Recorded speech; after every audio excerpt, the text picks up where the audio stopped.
রশি নাগলে রশি নে, ধর্ষকের ফাঁসি দে। এমন একটা বাংলাদেশে বসবাস করি যে বাংলাদেশে একটা মেয়ের এখনো উন্না পড়া বয়স হয়নি, অথচ সেই মেয়েটা ধর্ষণ হয়। আফসোস। ধর্ষণ হওয়ার সবচাইতে বেশি কারণ হলো আমাদের দেশে দুর্বল আইন। এখানে ধর্ষিত 180 সেকেন্ড বেঁচে থাকার নিশ্চয়তা নেই। এখানে ধর্ষক 180 দিন বেঁচে থাকার নিশ্চয়তা পায় কিভাবে?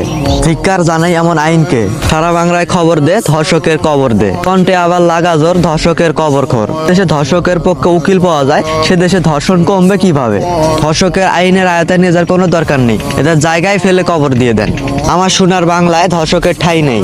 সে দেশে একজন নারী কোথাও নিরাপদ না, সে দেশের নাগরিক হিসাবে আমরা লজ্জিত। ধর্ষিতা জানাজার করার আগে ধর্ষকের জানাজার করার ব্যবস্থা করা হোক।